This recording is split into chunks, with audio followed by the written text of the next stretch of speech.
فارغ التحصیل علماء کی عربی انگلش ٹریننگ کے لیے انہوں نے ایک شعبہ قائم کیا تھا مدینۃ العلماء کے نام سے، جو جامعہ نوریہ بریلی شریف کے انڈر میں آتا تھا. اس میں مجھے انہوں نے فارغ التحصیل علماء کی عربی انگلش ٹریننگ کے لیے رکھا تھا اور وہاں میں پڑھاتا تھا. سبحان اللہ. تو میں الحمدللہ بڑے ذوق و شوق کے ساتھ پڑھایا کرتا تھا اور ہر کتاب میں پڑھاتا تھا. اور آج بھی اللہ تعالیٰ کے کرم سے بالکل پہلی فارسی سے لے کے بخاری شریف تک کی انشاءاللہ ہر کتاب پڑھانے کی اہلیت رکھتا ہوں. سبحان اللہ. الحمدللہ ثم الحمدللہ. ماشاءاللہ حضرت آپ اتنے زبردست مدرس رہے ماشاءاللہ، آپ نے بڑا خدمت انجام دیے دین کی. لیکن آپ جب یہ خطابت کی دنیا میں جب آئے تو یہ خطابت کی طرف مائل کس طرح ہوئے آپ؟ میں نے دراصل مدرسوں کے اندر بھی الحمدللہ پڑھایا، اور پھر اس کے بعد جو ہے میرا ایک میدان جس میں مجھے بہت مطلب زیادہ دلچسپی رہی، بہت انٹرسٹ تھا مجھے اس میں، وہ میرا قلمی میدان تھا، قلم کا میدان. میں نے کئی کتابیں لکھی ہیں. جی. میں نے عربی زبان میں بھی کتابیں لکھی. میں نے اس زمانے میں جب نیٹ ورک رائج بھی نہیں تھا، بڑی محنت کر کے انشاء کی ایک کتاب لکھی تھی، استاد الانشاء، جس میں جدید عربی کی تعبیر ہے. سبحان اللہ سبحان اللہ. کیا میں نے اعلیٰ حضرت سرکار امام احمد رضا کی کتاب لمعۃ الضحیٰ فی افعال اللوحا کا انگریزی میں ترجمہ کیا، رضا اکیڈمی سے چھپا ہے وہ. اس کا نام ہے the beard and Islamic viewpoint by اعلیٰ حضرت امام احمد رضا، ٹرانسلیٹڈ بائی مولانا عمران حنفی مراد آبادی. تو میں تدریس میرا میدان تھا، تحریر میرا میدان تھا. مگر کسی بھی میدان میں ہمارے بڑوں کی طرف سے سرپرستی نہیں ملی. اچھا. جیسے اعلیٰ حضرت سرکار نے 10 نکاتی پروگرام رکھا ہے کہ جو عالم دین جس میدان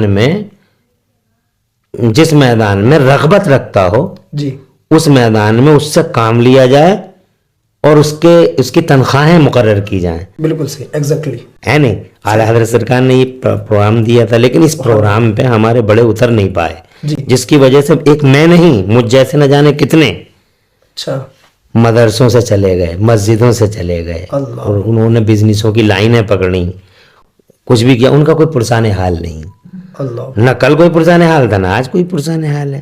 تو اس لیے مجبور ہو کے، چونکہ آدمی جو ہے اس کے پیچھے پورا ایک گھر بار ہے، اسے بھی مطلب ہر معاش کی ضرورت ہے، ذریعہ معاش کی ضرورت ہے. تو ایسے لوگوں کو اگر خود کفیل کر دیا جائے، قوم کے جو یہ بڑے بڑے سیٹ ہیں جو اپنے آپ کو سیٹ کہلانے پہ فخر محسوس کرتے ہیں، یہ اس طرح کی چیزوں کو نہیں دیکھتے ہیں. یہ 2 لاکھ روپے 5 لاکھ روپے مسجد کو دے دیے صاحب، یا پیر بنے پھر رہے ہیں لوگ بہت سارے. بالکل صحیح. ایسے پیر ہیں، اور ان کے چنگل میں، بلکہ ان کا چنگل کا خون آشام چنگل کا ہی ہے، ان کا شکنجا. انہوں نے ہماری قوم کے بڑے بڑے اہم اہل ثروت لوگوں کو اپنی پکڑ میں لے رکھا ہے. انہیں وہ اپنی پکڑ سے، اپنے حصار سے باہر ہی نہیں نکلنے دیتے. انہیں ایسے سبز باغ انہوں نے وہیں پہ دکھا رکھے ہیں کہ دین اسلام کہیں اور نہیں ہے، بس اسی دائرے کے اندر ہے. تو وہ نہ کسی عالم کی طرف، نہ کسی متعلم کی طرف، نہ کسی مدرسے کی طرف، اسی پیر کے جنجال میں پھنسے ہوئے ہیں. جنجال کا یہ اس میں پھنسے ہوئے ہیں. تو کہنے کا مقصد یہ ہے کہ یہ توفیق لوگوں کو اللہ کرے مل جائے کہ اپنی قوم کے کام کرنے والے لوگوں کو پہچانے. صحیح. مدرسوں میں، مسجدوں میں، یا خطابت کے پلیٹ فارم پہ جو کام کرنے والے لوگ ہیں، اور ان کی اعانت کریں، ان کی بیکنگ کریں. بالکل صحیح. بہت تاکہ وہ اور آگے بڑھیں. بہت اچھا پیغام دے رہے ہیں. جیسے میرے ذہن میں یہ بات آ رہی ہے، آپ نے ماشاءاللہ یہ ٹاپک چھیڑا ہی ہے، تو کہ اماموں کی تنخواہ جو ہم دیکھتے ہیں کہ اتنی کم ہوتی ہے، یا مدرس حضرات کی اتنی تنخواہ کم ہوتی ہے. حالانکہ یہ دکھتا بھی انتظامیہ کو کہ جو پرچہ ہمارے لیے 2000 روپے کا ہے ڈاکٹر کا، وہی پرچہ امام صاحب کے لیے بھی 2000 کا ہے. جو ہمارے لیے 500 کا ہے وہی امام صاحب کے لیے. اگر مارکیٹ میں ہم جائیں، جو چیز مارکیٹ میں 10 روپے کی ہمارے لیے، وہی چیز امام صاحب کے لیے. اور خود جو ہے 1-1 لاکھ روپے کی تنخواہ پر، 80,000 روپے کی تنخواہ پر جو ہے کام کر رہے ہوتے ہیں.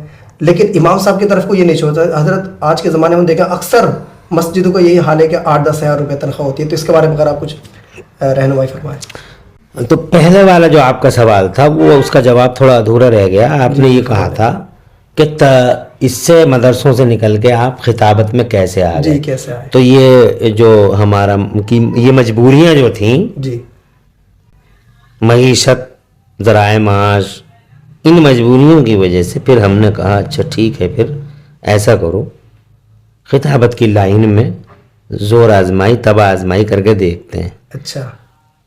تو اللہ تبارک و تعالی نے میرے سرکاروں کا فیضان دیا، اور خطابت کی لائن میں اللہ تبارک و تعالیٰ نے مجھے بفضلہ تعالیٰ بہت کچھ عطا فرمایا. سبحان اللہ. میں ادھر آ گیا اور میری طرح بہت سارے لوگ ہیں جی ان کو جو ہے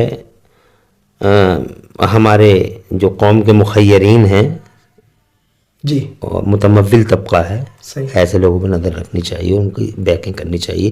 یہ آپ کے سوال کا ایک جواب. اب جو آپ کا دوسرا سوال ہے کہ اماموں کا مسئلہ, اماموں کی تنخواہ, جی اس مسئلے میں ایک بات یہ کہوں گا آپ سے,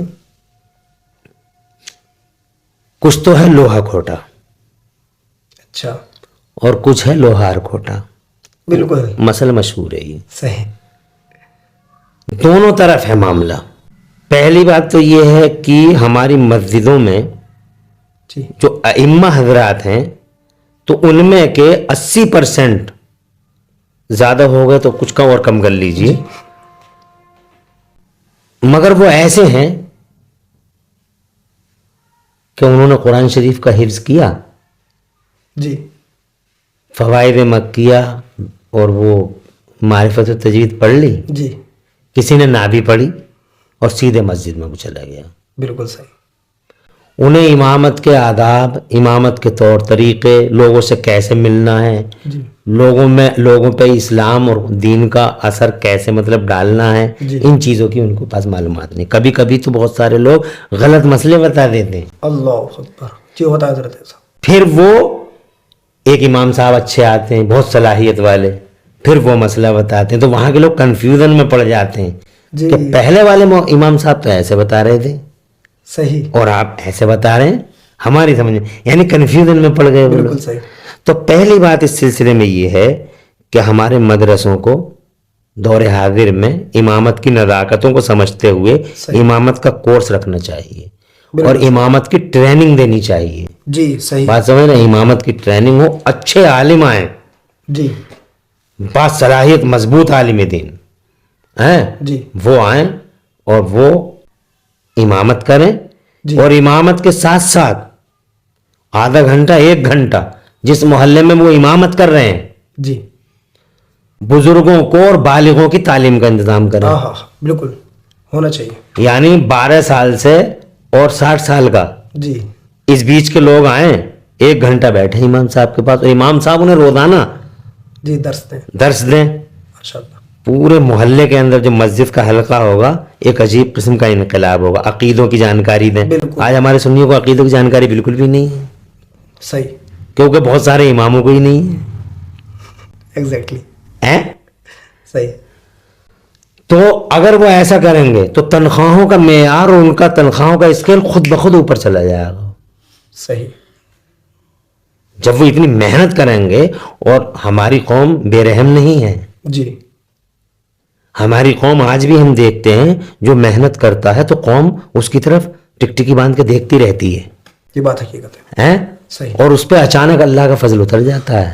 جی یعنی اگر وہ امام صاحب یہ چاہتے ہیں کہ میری تنخواہ 30,000 ہو جائے یا 40,000 روپے مہینہ ہو جائے, جی تو بالکل جائز راستوں سے اگر وہ قوم کی خدمت کر دیں اور پورے محلے میں دین اسلام جی اور سنیت کی باتیں عام کر دیں, اپنے پاکیزہ کردار پیش کریں اچھا, جی اخلاق پیش کریں اچھا, جی ہیں صحیح. جیسے ہمارے بزرگوں کا اعلی حضرت امام احمد رضا مفتی اعظم سرکار کا, صحیح. ایسے اخلاق پیش کر دیں, پھر دیکھو خود بخود ان کی تنخواہوں کا معیار بڑھ جائے گا. جی تو کچھ تو ہمارے امام صاحب کو محنت کرنی چاہیے بالکل. اور کچھ ہماری قوم کو یہ دیکھنا چاہیے کہ واقعی امام صاحب کے بھی اخراجات اتنے ہی ہیں جتنے آپ کے اخراجات ہیں. جی ایک ہی دل ہے, صحیح. ہیں, آپ کے سینے میں بھی اسی طرح کا دل ہے ہاں. اور ان کے سینے میں اسی طرح کا دل ہے. بالکل اس لیے ان کی تنخواہوں کا معیار تو اچھا ہونا ہی چاہیے. چاہیے. ہماری سرپرستی میں ایک ادارہ چلتا ہے جامعہ اشرفیہ حبیبیہ برکاتیہ فتح پور میں. اس کے پرنسپل ہیں علامہ مولانا مفتی دانش سعدی. ماشاء اللہ. انہوں نے ایسا اچھا ماحول بنا دیا پورے مراد آباد منڈل میں. جی اس کی تعلیم اپنی نوعیت کی اکیلی ہے اور تعمیر بھی اپنے انداز کی بے مثال ہے. سبحان اللہ. بالکل. کیا ہوا,